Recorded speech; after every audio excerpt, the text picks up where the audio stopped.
우리 몇 년을 지나면서 이제 좀 아시겠지만 성경을 시작하면은 우리는 몇 주 동안 쭉 이어집니다. 그래서 저는 끝나고 시작할 때 제일 고민이 커요. 어떤 성경을 우리가 같이 봐야 될까?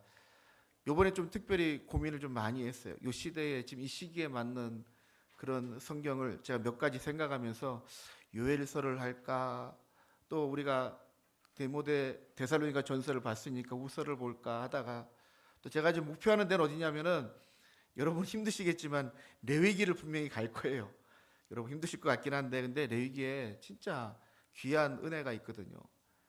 근데 또 레위기를 좀 들어가기는 좀 그래서 오늘 제가 묵상하는 중에 제가 한 작년부터 이 갈라디아서를 한번 좀 같이 봐야 되겠다 생각했는데 어쩜 이 시기에 우리들에게 꼭 맞는 말씀이 바로 이것이 아닌가 싶어서 이 갈라디아서를 이제 우리가 선택을 하고 몇 주 동안 중간에 한번 좀 간격을 둘 기간도 있을 거예요.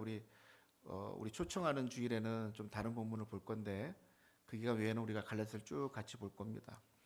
갈라디아서를 시작하면서 오늘은 좀 복음의 시작이지만 갈라디아서의 시작처럼 우리 서론을 좀 살펴보려고 해요. 갈라디아서는 배경이 또 좀 다른 성경 그 이상으로 좀 배경이 중요합니다. 그래서 이 갈라디아서를 우리가 유명한 그 마르틴 루터라고 들어보셨나요?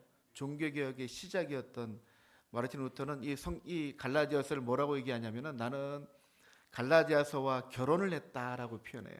그 표현은 좀 색다르다 그죠? 그리고 또 한편으로는 이 갈라디아서를 나의 캐서린이다라고 표현해. 캐서린이 누구냐면은 마르틴 루터의 부인이에요. 그만큼 이 갈라디아서에 애착을 가졌고 마르틴 루터가 누굽니까? 바로 이 종교개혁의 시작이었던 천주교, 지금 우리가 이제 알고 있는 천주교에서 교회를 개혁시키자고 해서 일어날 때에 그 중심이었던 그 사람이 마르틴 루터인데 루터의 종교개혁의 가장 중심에 있었던 성경이 뭐냐면 바로 이 갈라디아서예요. 지금 이 시기에 우리가 갈라디아서를 보는 이유는 여러분 어느 정도 쭉 같이 봐 나가다 보면은 우리가 지금 이 갈라디아서를 1에서 봐야 되는가를 좀 제가 느끼는 게 여러분들에게 좀 공감이 같이 되었으면 좋겠다 하는 생각으로 갈라디아서를 시작합니다.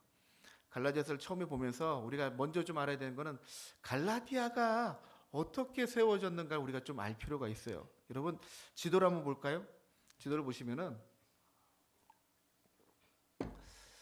이 지도는 여러분 성경 공부를 한 번쯤 하신 분들은 다 보셨을 거예요. 신약 성경에 가장 물론 복음서도 중요하지만 사도행전의 가장 핵심인 바로 이 바울의 선교 여행의 1차 선교 여행입니다. 그 지도예요. 보신 적 있나요? 보신 적이 아무도 없나요? 그럼 이게 이제 우리가 성경 공부를 너무 안 했다는 얘기고 제가 이 설교를 하면서 제가 늘 고민하고 여러분들 어떤 분들은 불편해하시고 어떤 분들은 또 나름대로 수긍을 하실 건데 누가 그러시더라고요. 목사님 설교는 좀 성경 공부하는 것 같아요. 그래서 메시지가 좀 그래서 좀 불편하대요. 또 어떤 분들은 또 성경 공부를 하면서 설교를 듣는 것 같아서 또 괜찮다고 하신 분도 계시는데 제 의도가 바로 그거예요. 여러분 주일 외에 교회 오시는 분들이 여기 계신 분들 다른 얘기를 하는 게 아니에요. 대부분 교회마다 한 10% 정도 외에는 주일 예배 아니 수요 기도회 정도 나머지는 교회로 오지 않거든요. 그러니까 하나님의 말씀을 접할 수 있는 기회가 별로 없어요. 그러니까 제가 개척하면서 어떤 목사님이 그런 얘기를 하시더라고요. 주일 예배에 이런 표현이 좀 적절한지 모르겠는데 오늘 적절하지 않은 표현이 몇 번 나올 거예요. 주일 예배에 쇼부를 봐야 된다. 성도님들이 주일 예배 설교 외에는 말씀을 접할 기회가 별로 없기 때문에 여러분들에게 지금 저는 성경 공부 플러스 메시지 플러스 성경 공부 시간을 지금 사실은 같이 그래서 보니까 설교가 좀 길어지고 요 서두를 두는 이유는 여러분 좀 인식하시라는 얘기고 자, 왜 이 지도를 봐야 되느냐? 바로 갈라디아서가 이렇게 탄생이 되어지기 때문이에요. 자, 여러분 교회가 원래 가장 먼저 교회가 어디 있죠? 가장 첫 번째 교회가 어디 있을까요? 어디 있어야 돼요? 아시면서 자꾸 그러지 마세요. 아실 거예요. 다. 예루살렘이 있죠. 예루살렘 여러분 보여요? 예루살렘이 요 밑에 있습니다. 지금. 저도 이게 잘 안 보이는데 여러분 잘 안 보이지만 요쯤입니다. 요쯤 예루살렘. 불 하나 더 끕시다. 자, 예루살렘이 이쯤이에요. 근데 이 갈라디아서의 시작이라고 할 수 있는 여러분 많이 들어보았던 바울의 선교 여행은 어디서부터 시작하냐면은 자, 저 위에서부터 시작합니다. 여기가 어디 뭐가 있냐면은 안디옥 교회가 있어요. 자, 예루살렘 교회는 여기입니다. 그리고 예루살렘 이후에 예루살렘에 있는 교회 이후에 가장 먼저 세워진 교회가 바로 안디옥 교회예요. 안디옥 교회가 세워진 그런 배경은 이 예루살렘에 있던 그리스도인들이 쫓겨나기 시작합니다. 다 흩어버리는 거예요. 여러분 들어보았을 법한 디아스포라. 흩어져서 예배를 드리기 시작하면서 흩어져서 교회를 세웁니다. 그게 바로 첫 번째 교회가 안디옥 교회예요. 안디옥이 지금 이스라엘에 있을까요? 유대 땅에 있을까요? 보니까 아니죠. 저 먼 곳에 있습니다, 지금. 그런데 이 안디옥 교회에 있는 성도들은 여러분 한번 생각해 보세요. 유대인들일까요? 이방인들일까요? 거의 다 유대인이죠. 디아스포라 흩어졌던 유대인들이 모여서 세운 교회니까. 안디옥 교회는 대부분 다 유대인들 교회예요. 근데 유대인들이 모여서 예배를 드리다가 하나님의 각별한 인도하심을 쫓아서 사도행전 13장에 이 안디옥 교회에서 사람들을 보내기 시작합니다. 그게 바로 바나바와 바울을 선교사로 파송하는 거예요. 그러니까 안디옥 교회에서 선교사를 첫 번째 파송해서 바울과 바나바가 갔던 행적이 이렇게 빨간 화살표로 되어져 있습니다. 첫 번째 갔던 곳이 바로 이 바보스 키프로스라고 하는 섬이에요. 여기는 이제 특별히 바나바의 고향입니다. 그러니까 바나바가 주축이 되어서 갔던 선교였기 때문에 바나바를 쫓아가고 사실은 바울은 성경에서 보면은 바나바와 바울 이렇게 순서로 나와요. 그 이유는 바나바가 주도자였단 말이에요. 근데 어느 순간 쭉 가다 보면은 바나바가 뒤에 가 있고 바울이 앞장서 있어요. 그러니까 바울의 1차 선교 여행이잖아요. 근데 첫 번째 돌아갔던 길이 이 섬에서 저 위에 있는 밤빌리아 쪽으로 올라갑니다. 이게 이제 사도행전 13장에 보면은 이 행적이 쭉 기록되어져 있어요. 쭉 돌아서 위를 돌아서 이렇게 쭉 가는데 뭐 여러분들 이름은 한 번쯤은 들어보았을까요? 그 지나면서 더베, 루스드라, 이고니온 그리고 비시디 안디옥. 여기 안디옥이 또 있고 요 위에 비시디 안디옥이 생겨요. 성경에서 두 번 안디옥이 두 군데가 나오는데 비시디 안디옥과 저쪽엔 시리아 안디옥입니다. 거기는 그냥 안디옥이라고 해요. 자, 그런 안디옥은 사실은 이제 로마의 황제 이름을 딴 거예요. 그래서 안디옥이라는 도시가 굉장히 많이 나와요. 자, 그런 가운데 이 지역에 교회를 세우기 시작합니다. 그런데 여러분 화살표가 갔다가 어떻게 해요? 다시 돌아오죠. 바울이 갈 수 있는 곳까지 최선을 다해서 가는데 사실은 바울이 우리가 알고 있는 것처럼 건강이 그렇게 좋지 않아요. 오랜 기간 저 위쪽 지방 올라가지 못하는 거예요. 요 위에는 이제 북갈라디아라고 하는데 여기는 산악지대이고 굉장히 좀 힘든 지역입니다. 요 밑에서만 있다가 바울이 그 왔던 길을 다시 돌아서 안디옥으로 돌아옵니다. 여기서 우리가 생각해 볼 거. 자, 이 지역이 여러분 이거는 지금 이 지명은 대부분 성경에 있는 지명이고 우리가 알고 있는 지도상의 이름은 달라요. 이 지역이 여러분 어딜까요? 여러분이 잘 아는 곳이에요. 옛날에는 터키라고 했고 지금은 튀르키예라는 이름으로 호칭이 바뀌었던데 바로 이 지역 전체가 터키이고 튀르키예입니다. 이 지역이 사실은 가장 복음이 먼저 이방인들 가운데 가장 먼저 선포되었던 지역이에요. 이곳에 교회를 세우는데 이곳에 있는 교회들은 성도들이 어떤 사람일까요? 여긴 당연히 이방인들이 주를 이루겠죠. 자, 바울이 한번 복음을 전하고 교회를 세우고 다시 돌아오면서 그 교회를 돌아보며 다시 돌아왔습니다. 여러분 이 행적은 사실은 쉬운 결정은 아니에요. 그죠? 어차피 선교여행이기 때문에 한 바퀴 돌고 그리고 바로 안디옥으로 다시 돌아올 수도 있어요. 그런데 다시 턴해서 돌아옵니다. 왜 돌아왔을까요? 전했던 복음이 세웠던 교회가 온전하게 계속 유지를 하고 있는지 살펴보고 착 돌아온 거예요. 그는 그만큼 거기에 애정을 쏟았다는 얘기죠. 그리고 돌아와서 안디옥에 안착을 합니다. 그런데 이게 지금 사실은 갈라디아서의 기록 전후 딱 중심쯤에 이런 일이 생기는 거예요. 사도행전 15장 1절에 보면은 이런 문제가 생깁니다. 왜 이런 문제가 생길까요? 자, 15장 1절 같이 한번 읽어봅니다. 시작. 어떤 사람들이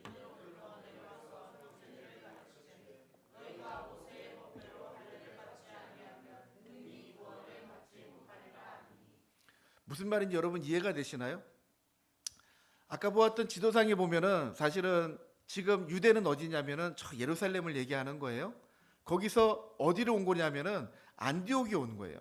그럼 지도상에 보면은 안디옥이 위에 있어요, 밑에 있어요? 위에 있는데 성경의 표현 이렇게 하죠. 유대로부터 내려와서. 예루살렘은 지도상의 위아래의 문제가 아니라 가장 윗선에 딱 놓고 있게 그렇게 인식을 하고, 이거는 성경적인 인식보다는 역사적인 인식을 얘기하고 있는 거예요. 유대 땅에서 사람들이 왔는데 내려왔다라고 표현해. 그만큼 그쪽에는 뭔가 이 다른 시온성과 같은 그런 의미를 부여하고 있는 거예요.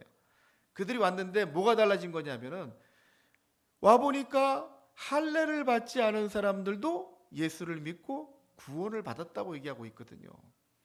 이 지역은 분명히 지금 안디옥이에요. 안디옥에는 원래는 주류였던 사람들은 유대인이었거든요. 그런데 유대인들이 지금 이방인 땅에 와 있기 때문에 예배 생활을 하고 복음을 전하다 보니까 이방인들도 교회에 들어왔고, 심지어는 우리가 아까 지도를 왜 봤냐면 이래서 본 거예요. 바울이 그 지역을 돌면서 복음을 전했을 때 아까 얘기했던 것처럼 거기에 교회 성도들은 거의 다 이방인들이에요. 그 이방인들은 할례를 했을까요? 안 했을까요? 안 했죠. 모세 율법도 사실은 잘 몰라요. 유대인들은 모세오경을 달달달 외우고 있지만 이방인들은 전혀 모르는 상태란 말이에요. 그런데 예수님을 믿고 구원을 받았어요. 여러분, 예수님을 믿었다는 것은 뭡니까? 오늘 성경에도 표현하고 있는데 예수님께서 나의 죄를 위해서 죽으신 게 아니에요. 이게 표현이 좀 우리 정확하게 알아야 돼. 나의 죄를 대속하기 위해서, 내 죄 때문에 죽으신, 나의 죄를 위해서 죽으신 게 아니라 내가 받을 죄의 몫을 예수님이 받아서 죽으시고 부활하시고 승천하시고, 그렇기 때문에 우리는 예수님을 믿고 구원을 받는 거예요. 이게 복음의 본질이에요. 거기에는 할례가 포함이 될까요, 안 될까요? 이게 문제예요. 이방인들은 할례를 알지도 못해, 생각지도 않아요. 그런데 우리는 이미 예수님 믿고 구원을 받았어요. 그렇게 고백하고 있는데 이 갈라디아 지역의 유대인들이 안디옥에만 간 게 아니라 그들이 바울이 갔던 길을 다 쫓아다니면서 이걸 지금 뒤집어 놓고 있는 거예요. 예수님 이름 믿고 구원받아? 그래, 그것도 맞는데 근데 너희들이 부족한 게 있어. 오늘 1절에 있는 말씀이 바로 그거예요. 모세 율법을 너희들이 모르는구나. 모세 율법을 너희들이 모르고 할례를 행하지 않음으로 인해서 너희들은 구원을 받지 못할 수도 있어. 이런 얘기를 계속 하는 거예요. 그러니까 처음에는 예수님 믿고 구원받는 걸로 너무 감격하고 복음을 받아들이고 교회를 세우고 성도들이 되었는데 이 유대인들의 이야기 때문에 모두가 지금 혼란이 온 거예요. 근데 여러분, 인간적으로 생각하면은 예수님 이름만 믿고 구원을 받아, 우리 아무것도 안 해도 돼, 이게 좋아요? 아니면은 내가 예수님을 위해서 뭔가를 해야 돼, 할례를 행하고 선한 일을 하고 그래야 내가 구원을 받는 것 같아. 우리 그냥 기본적으로는 아무것도 안 하고 내가 구원을 받는 게 더 좋은 것 같긴 한데 뭐가 없냐면요, 확신이 있어질 않는, 흔적이 없잖아요. 유대인들은 내 몸에 있는 할례가 이게 내가 하나님의 백성의 흔적이야, 증거야, 보여줄 게 있잖아요. 근데 보여줄 게 없는데 어느 날 누가 왔는데 야, 보여줄 거를 만드는 게 더 확실한 거야.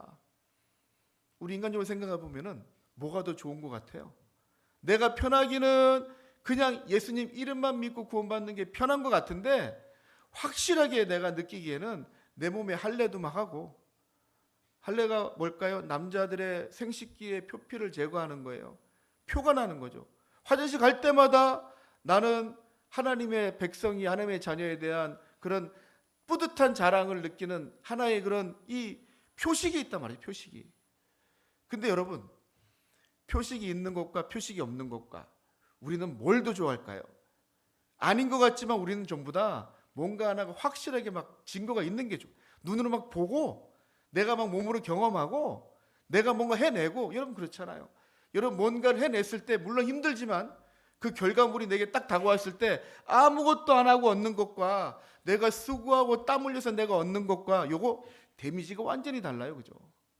여러분 비교가 좀 다를 수 있지만은 내가 직장을 생활하고 일을 해서 첫 월급을 딱 받아요. 이거는 내가 그냥 엄마 아빠에게 받는 용돈과는 이거 차원이 다른 느낌 알잖아요, 그죠? 느낌. 내가 막 수고하고 막 어떤 그 기쁨. 이게 지금 복음에도 사실은 깊숙이 들어오기 시작을 해요. 갈라디아 교회가 흔들리기 시작합니다. 그리고 이 문제 때문에 사도행전 15장 1절 우리가 봤는데 넘길 필요는 없고 아직 15장 1절에 보면은 이 일 때문에 교회가 전부 다 발칵 뒤집힙니다. 예수님의 이름만 믿고 구원을 받아? 그거보다는 우리가 할례를 행하고 모세 율법을 지켜 나가야 되지 않겠나? 사실은 안디옥 교회, 제가 지도를 보여드린 이유가 이거예요. 안디옥에 있는 교회는 거의 다 대부분 할례를 했단 말이죠. 모세 율법을 다 알고 있어요. 그대로 해 나가면 돼. 근데 문제는 저 갈라디아에 있는 교회는 아직 모세 율법을 잘 몰라요. 할례를 들어본 적이 없어. 근데 이 사람들 얘기하니까 할례를 해야 될까 말아야 될까? 이게 이제 이 문제가 생긴 거예요. 그래서 사도행전 15장은 이제 산헤드린 공회에 큰 예루살렘에 회의가 열립니다. 바울이 가고 바나바가 가고 베드로가 오고 12사도가 다 모여서 회의를 합니다. 회의를 하면서 이 유대인들은 그러는 거예요. 그래, 이방인들에게도 할례를 하고 모세 율법을 지켜야 되지 않겠나? 그래야 구원받는 거 아니겠나? 그런 얘기가 막 옥신옥신 와가 가는데 나중에 사도행전 가면은 10장에 가면은 이 사도 바울 외에 베드로가 첫 번째 이방인들에게 세례를 줍니다. 여러분 기억하세요? 고넬료라고 하는 이방인 백부장에게 베드로가 세례를 합니다. 그렇기 때문에 이 판도가 뒤집혀지는 거예요. 모든 유대인들이 막 그러고 있는데 베드로가 일어나서 그거 아니다. 내가 복음을 전해서 이방인들이 할례를 받지도 않았고 모세 율법을 지키지도 않았는데 그들이 세례를 받고 성령 세례를 받고 구원받는 걸 눈으로 봤다. 그래서 나중에 결정을 바꿔버립니다. 사도행전 15장 우리 10절 11절을 봅니다. 이런 결정이 납니다. 같이 한번 읽어봅니다. 시작. 그런데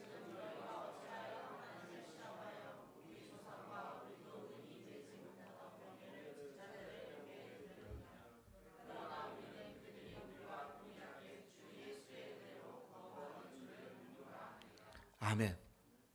이게 베드로의 변증이고 또 베드로의 변증을 받아들여서 그 당시에 이 산헤드린 공회의 가장 수장이었던 바로 예수님의 육신의 동생이었던 이 야고보가 선포를 하고 책정이 됩니다. 그런데 문제는 이 상황이 결정이 됐지만 이게 전달이 온 세계에 퍼지기에는 지금은 전화로 하고 뭐 인터넷으로 하고 이게 안 되잖아요, 그죠? 이 공문을 가지고 이제 돌기 시작할 거예요. 문제는 갈라디아서가 이 산헤드린 공회의 시작 전이냐 후냐 이게 이제 문제가 되는 거예요. 여러분들에게는 그게 뭐 전과가 무슨 문제가 돼? 아무 문제가 없어요. 중요한 거는 그 갈라디아에 있는 그들의 생각, 이미 들어왔던 이야기들 때문에 처음에 본질은 다 흐트러졌단 말이죠. 그리고 그들이 가장 집중적으로 공격했던 게 뭐냐면은 바울은 사도가 아니다. 여러분 사도는 뭐예요? 사도는 아포스톨로스라고 하는데 사도는 보냄을 받은 자들이에요. 사도는 하나님께 보냄을 받은 자들이라는 표현이에요. 12사도 외에는 사도는 아무도 없어요. 그 외에 사도라고 얘기하는 사람이 딱 등장했단 말이에요. 그게 바울이 갈라디아에 가서 복음을 전할 때 그때까지 아무도 알지 못했던 전혀 모르던 복음을 전했는데 그게 바로 예수의 이름을 믿고 구원을 받는 거예요. 할례건 모세 율법에 상관없이. 근데 이 본질적인 거를 흔들어 버리려면은 뭐가 중요하냐면요. 이 복음을 전한 사람이 누구냐? 사도 바울은 바울이냐 사도냐? 이 문제. 사실은 갈라디아에 있는 모든 성도들이 이제 이 유대인들의 이야기에 귀가 넘어가서 바울은 사도가 아니야. 사도는 12사도는 우리가 복음서에 보니까 딱 정해져 있는데 거기 바울이 없는데 바울이 무슨 사도야. 그런데 바울이 그 이야기를 듣는 거죠. 이제 안디옥에 있는 교회에서 바울이 이야기를 듣고 이제 소위 말하는 이제 뚜껑이 열리는 거예요. 아니 내 사도성이 흔들리면 뭐가 흔들려요? 바울이 전한 복음이 흔들리는 거예요. 바울이 그 얘기를 듣고 오늘 갈라디아서를 이제 갈라디아 지역에 편지로 보냅니다. 근데 시작이 여러분 이게 성경을 좀 봐야지 아는 부분이에요. 바울이 다른 데하고 좀 다르게 이야기를 해요. 아주 강경하게, 조금은 무식하게 1절을 이렇게 얘기합니다. 바울의 이제 흥분 상태를 여러분들이 좀 느끼면서 바울이 지금 무엇을 얘기하고 싶은 것 같아요? 1절에 같이 한번 읽어봅니다. 시작. 사람들에게서 난 것도 아니요 사람으로 말미암은 것도 아니요 오직 예수 그리스도와 그를 죽은 자 가운데서 살리신 하나님 아버지로 말미암아 사도된 바울은. 한국어 성경 이렇게 되어 있지만 헬라어 성경 이렇게 되어 있거든요. 파울로스 아포스톨로스. 파울로스가 바로 바울의 헬라식 발음이에요. 근데 뒤에 아포스톨로스는 사도라는 거예요. 사도 바울이 이렇게 표현하고 있는 거죠. 그러니까 뒤에 사도된 바울이라는 것보다 강조점이 다르죠. 내가 바로 사도다 하는 걸 갈라디아에 있는 교회에게 선포하는 거예요. 왜요? 저들이 지금 바울의 사도성을 의심하고 있거든요. 사도는 예수님이 직접 만나고 예수님과 공부하고 예수님이 직접 보낸 사람들, 그리고 사도의 일이 뭐였냐면은 지금 이 시대는 사도는 사실은 없어요. 있으면 안 돼요. 사도는 예수님과 직접 만나서 대화하고 공부한 사람들이고 예수님 말씀을 직접 받고 전하는 사람이고 예수님 말씀을 받아서 성경을 기록한 사람이고 예수님의 말씀을 받아서 교회를 세웠던, 교회를 처음 시작했던, 교회 창립했던 그 사람들이 바로 사도이기 때문에 지금 이 시대에 속사도 뭐 신사도 운동 이거 다 가짜예요. 사도는 예수님을 직접 맨투맨으로 만난 사람, 직접 눈으로 보고 예수님을 본 사람, 성령님을 경험하고 하나님을 경험한 그런 이야기가 아니라 예수님을 직접 본 사람. 그런데 사도는 그런 것이라면은 그럼 바울은 어떻게 되는 거예요? 근데 사도행전 9장에 가면은 바울이 예수님을 만납니다. 바울이 어디서 예수님 만나냐면은 아까 지도에서 보았죠? 예루살렘에서 저 안디옥에 있는 지역이 아니라 그 중간쯤에 다메섹이 있어요. 여러분 지도 한번 잠깐 볼까요? 지도에 보면은 다메섹이 어디 있냐면은 여기입니다. 여기 어디 갔어요? 요쯤에 다메섹이 여기 있습니다. 이 바울이 예수 믿는 사람 잡아서 죽이려고 쫓아다니다가 저 다메섹까지 올라갑니다. 거기서 예수님께서 바울을 눈멀게 하시고 그리고 바울에게 그렇게 얘기해요. 바울아 나는 네가 박해하는 예수다 하고 직접 나타나셔서 바울의 눈을 멀게 하시고 그리고 어디에 딱 두셨다가 사람을 보내십니다. 바로 아나니아라고 하는 사람을 보낼 때 성경이 보면은 사실 사도행전에는 빨간 글씨가 없어요. 빨간 글씨는 뭐예요? 예수님께서 직접 말씀하신 게 사도행전 9장에 제가 이쪽엔 표현 안 해놨는데 빨간색으로 된 부분이 몇 번 나와요. 그게 예수님께서 친히 말씀하신 거예요. 그 아나니아를 바울에게 보낼 때 이렇게 표현하세요. 우리 15절 16절을 같이 봅니다. 시작. 주께서 이르시되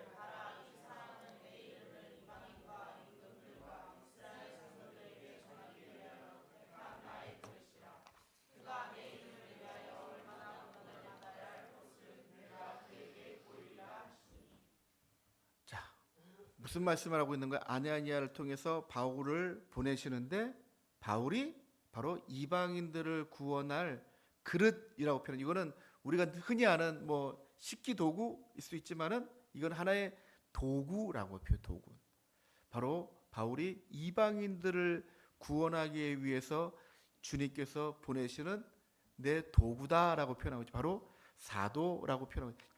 이 부분들이 뒤에 사도행전 26장에 가도 또 한 번 나오고 하는데 여러분 바울은 그래서 자기의 사도성을 어디에 규명하고 있냐면 안디옥 교회에서 파송한 선교사로서가 아니라 하나님께서 이방인들에게 보내신 사도로서 내가 그 명분을 가지고 있는 사도 바울이다 라고 하고 외치고 있는 중에 제가 처음에 사실은 이 바울을 공부하면서 이 사람 참 교만하다. 제가 언젠가 한번 얘기한 적이 있는데 바울이 자기를 이렇게 표현해. 복음을 전할 때마다 너희들은 나를 본고로 나를 따라오너라. 자기가 전한 제자들한테 그러는 거예요. 뭐 그렇게 대단해? 근데 진짜 대단해요. 여러분 서점에 한번 가보시면은 바울 신학에 대한 서적이 엄청나게 많고 신약 성경에 그 서신서가 얼마나 많은지 몰라요. 그런데 제가 놓쳤던 건 그거예요. 바울이 누구를 쫓아가고 있느냐? 오직 누구? 오직 예수님만 쫓아가는 거예요. 내가 예수님을 오직 쫓아가니까 너희들은 내가 쫓아가는 것처럼 내 뒤를 따라와라 라고 얘기하고 있는 거예요. 결국에 진짜 따라가고 있는 곳은 어디예요? 주님만 바라보고 가고 있는데, 그리고 복음을 전했는데 그 교회가 지금 다른 복음에 의해서 무너지고 있단 말이죠. 그래서 우리 다음 주에 볼 본문부터는 바울의 언어가 더 과격해집니다. 막 저주를 붓고 막 호통을 치는 이야기가, 이런 감정을 가지고 보면은 바울이 얼마나 지금 진노하고 화가 나 있는지가, 분노하고 있는지가 다 드러나고 있는 게 바로 갈라디아예요. 어떤 모양에서 원래 본질로 되어져 있던 이 교회에 다른 이상한 이야기들이 들어와서 흔들리고 있는 상황을 보고 바울이 분노하고 있는 거예요. 지금 이 시대에 왜 갈라디아서를 우리가 좀 봐야 되는가는, 여러분 언젠가부터 우리 교회를 얘기하는 거라기보다는 모든 전체 한국 교회가 언젠가부터 본질적으로 흔들리기 시작을 했어요. 교회에 서 있는 이유는 뭐예요? 교회에 서 있는 이유가 뭡니까? 착한 일 하려고? 선한 일 많이 하고 사람들에게 많이 보여주고 싶어서? 그거 아니었거든요. 구원받은 하나님의 백성들이 그거를 표현하며 사는 거예요. 오늘 바울이 이 복음을 얘기하면서 사실 모든 서신서에 이 부분들이 들어가는데 이게 마지막에 들어간 부분인데, 바울은 이 부분에 1장에서 서두에서 아예 다 선포해 버립니다. 우리 3절입니다. 이거 사실 축도예요. 3절 같이 한번 읽어볼까요? 시작. 우리 하나님 아버지와 주 예수 그리스도로부터 은혜와 평강이 있기를 원하노라. 어디를 향해서? 2절에 보니까 갈라디아의 여러 교회들에게, 갈라디아의 한 교회가 아니라 갈라디아에 이미 여러 교회들이 세워져요. 아까 보셨잖아요. 뭐 루스드라, 더베, 쭉 그 지역마다 교회를 다 세워놨단 말이죠. 그거를 갈라디아에 있는 모든 교회들이라고 표현하고 있어요. 그곳에 교회가 무너지고 있는데 너희들 은혜와 평강을 선포하는데, 여러분 이 부분 우리 정리 한번 해봅시다. 은혜가 뭘까요? 은혜가 뭘까요? 우리 찬양도 많이 아는데 제가 한번 정리한 적 있죠. 은혜는 우리가 무언가를 해내어서 얻는 그런 기쁨, 그것이 아니라 내가 아무것도 하지 않고 내가 해낸 것도 없고 오히려 이걸 받기엔 부끄러운데 내가 그걸 받은 거예요.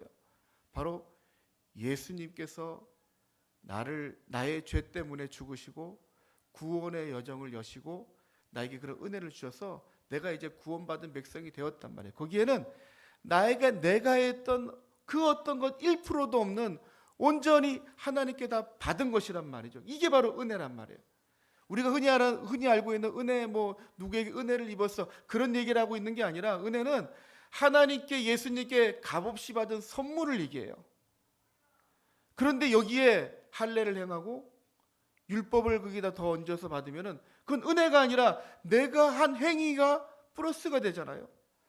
우리 생각에는 그게 더 확실한 것 같지만, 아니요, 확실할 수는 있을 것 같지만 본질적으로 다른 것.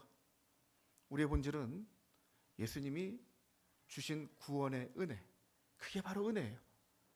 내가 무언가를 해내서 받는 것이 아니라 온전히 주님께서 우리에게 값없이, 우리들 좋아하는 공짜로 나에게 주신 것, 그게 바로 은혜라는 표현이란 말이죠. 그럼 평강은 뭐냐? 사실 평강은 뭐 화평, 평화, 그리고 우리 많이 해요. 똑같은 단어입니다. 근데 이 평강은 다른 거예요. 우리 요한복음 14장에서 말하고 있는 이 평강을 예수님이 이렇게 표현해요. 같이 한번 읽어볼까요? 시작. 평안을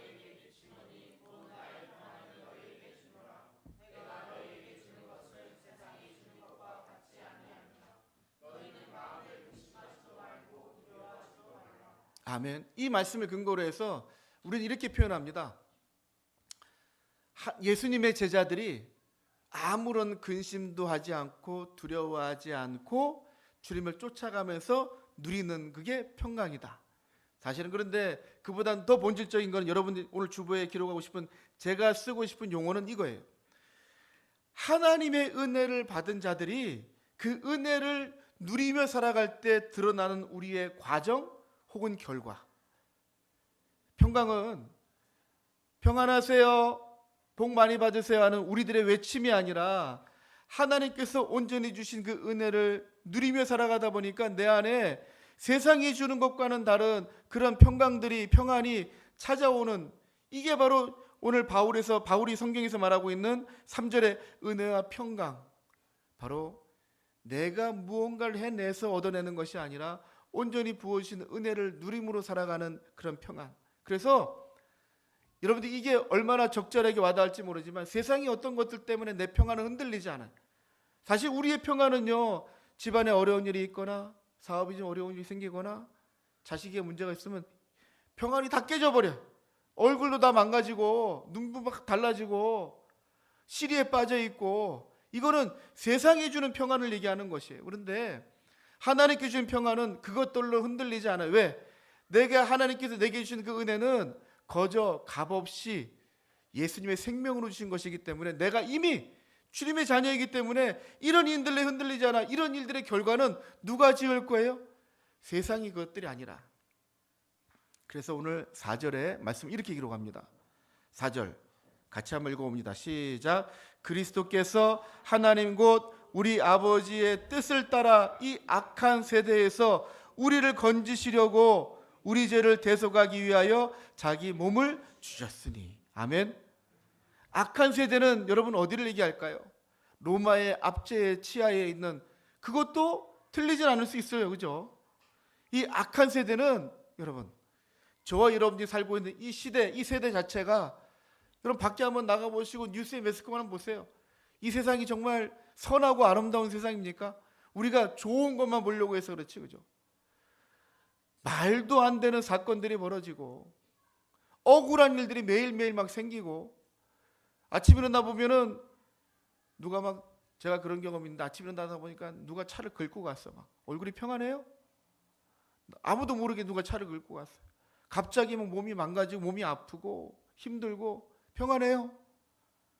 그뿐만이 아니라 세상에 뉴스를 키면은 누가 누구를 죽였고 뭐 연쇄 살해범이 있고 막 아이들이, 태어나지 보지도 않은 아이들이 막 몇백 명이 몇만 명이 죽고, 이 세상이 아름다운 세상이에요?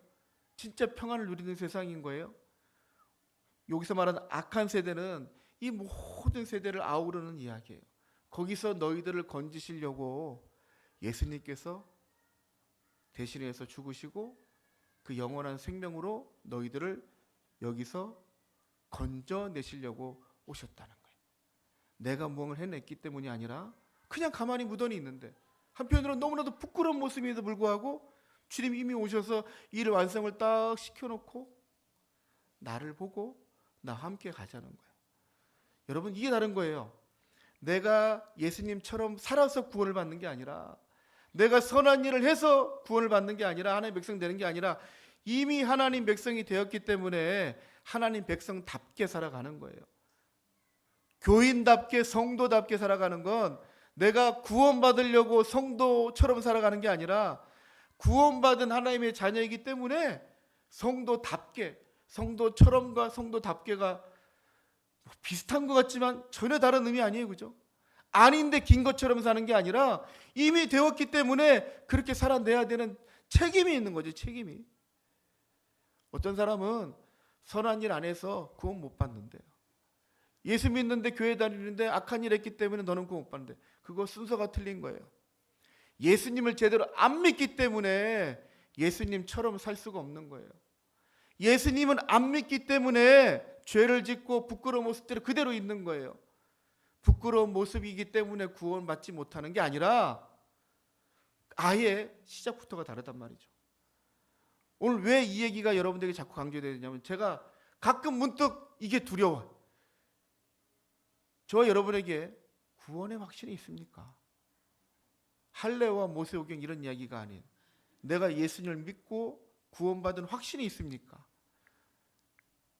부끄러운 얘기지만 제가 가끔 맞을까 싶은 생각이 있고, 목사로서 아니 진짜 우리 교회 성도님들 중에 구원받지 못하고 그냥 착한 일 해보려고 막 열심히 하다가 좀 그렇게 살아보려고 노력하다가 그냥 끝났는데 그 안에 믿음이 없고 엉뚱한 이야기하고 있는, 지금 지금 성경상에서 갈라디아에 있는 지역에 있는 사람들을 보면 충분히 그런 일들이 벌어지고 있는데, 우리 교회는, 한국 교회는, 저와 여러분에게는 본질적으로 확신이 있냐고요. 확신. 우리가 예수의 이름을 믿어야 구원을 받는다는 그 이야기 자체는 예수님의 구원의 여정을 얘기하고 있는 거예요. 예수님께서 나의 죄 때문에 죽으시고 부활하시고 승천하셔서 나에게 값없이 은혜를 베푸셔서 생명을 주셨습니다. 그 생명의 값을 하며 사는 게 성도입니다. 그게 바로 우리인 거예요. 이게 분명하게 있는 상태에서 내가 무언가를 해야 되는데, 그게 아니라 내가 무언가를 해서 성도가 되려고 하다 보니까 이게 억울하기도 하고 힘들기도 하는 거예요. 여러분, 내가 무언가를 얻기 위해서가 아니라 이미 받은 것이기 때문에 감사함으로, 즐거운 마음으로, 기쁜 마음으로 하는 거예요. 그게 안 되면 우리 다시 한번 고개를 흔들고 다시 한번 정립을 해야 돼. 우리 인생의 은혜와 평강, 하나님께 주시겠다고 약속하시고 주셨는데 누리지 못하는 이유는 그 은혜의 맛을 내가 아직 잘 모르는 거고, 은혜를 모르기 때문에 평안을 누리지 못하는 거예요. 여러분, 연속성 맞습니까? 은혜를 모르기 때문에 평강이 없는 거예요. 주님의 은혜를 내가 알고 내 것이 되었으면 내 안에 이미 평안이 있어요. 주님이 알아서 하실 건데, 지금 죽어도 난 천국 갈 거고, 지금 일어난 모든 일도 하나님께서 알아서 하시는 거예요. 나는 내 시간에 내가 할 수 있는 일들만, 내가 할 수 있는 그 환경만 내가 감당하며 나가는 거야. 내가 정말 못하겠을 때는 내가 두 손 들고 손 놓는 거예요. 주님, 저 이거밖에 안 되는데요, 주님이 알아서 해주세요. 기도하면서 그렇게 어우러져 가는 그 세상을 만들 건데, 이미 할례를 못 받았는데 할례 하려고, 여러분 생각에는, 자 다시 정리합니다. 할례를 받고 예수님 믿고 구원받으면 일석이조 아닙니까? 이걸 일석이조가 아니네. 완벽하게 갖추는 거 아니에요? 근데 그거 틀렸다고요. 왜 틀린지 아세요? 오직 예수님의 이름으로 구원을 받는데 거기 할례가 플러스 되기 때문에 오직 예수가 없어지는 거예요. 그래서 나의 공로가 들어가는 거죠. 여러분, 그게 아닌 거예요. 바울은 그래서 지금 아주 대노하고 있는 겁니다.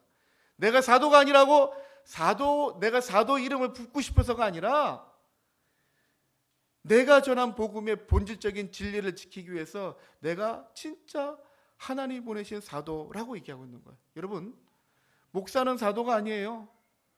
이 땅에 지금 누가 사도라고 얘기하는 건 다 그건 이단이고 다 가짜인 거예요. 하지만 저에게도 나름대로의 사명이 있는 거죠. 사명이.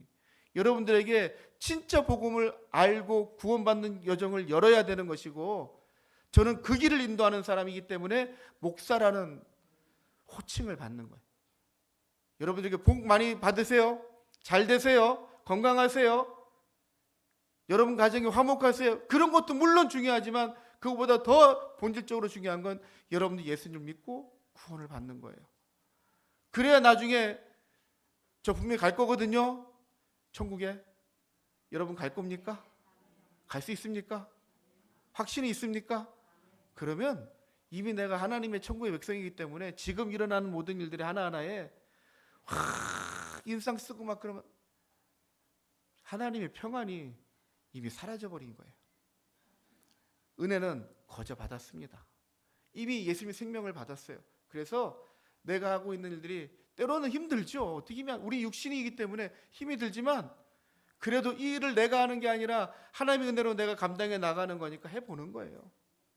그리고 진짜 안 될 때는요, 하나님이 사람을 붙이기도 하시고 너 그만해 라고 분명히 사인을 주시더라고요. 분명히. 그때까지 여러분 감당하는 거예요. 제가 금요기도에 기도하면서 그랬거든요. 여러분들이 힘들면은 하나님이 사람을 붙여주실 거예요. 아멘 하는 사람만 붙여주실 거예요. 그리고 여러분 주변을 잘 보시면은 내가 받은 은혜가 있기 때문에 누군가에게 내가 그 은혜에 베푸는 통로가 되려고 주님 우리를 부르셨거든요. 내가 누군가에게 보냄을 받은 사람일지 아닐지 여러분 아세요?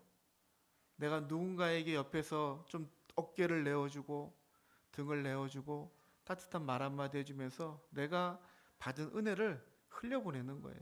크게 막 대단한 막 일을 감당하는 게 아니라 내가 누군가에게 어깨가 되어주고 누군가에게 바람막이가 살짝 되어주고, 내가 조금 더 어른이니까, 내가 조금 더 먼저 믿었으니까 그게 은혜를 흘려보내면서 그 사람이 또 예수님을 알게 되고 만나게 되고, 저 사람은 왜 그러지? 다른 게 아니야. 나에게 뭘 원해서가 아니야. 예수님 믿고 구원받은 그 기쁨으로, 그 은혜로 감당하는 거야.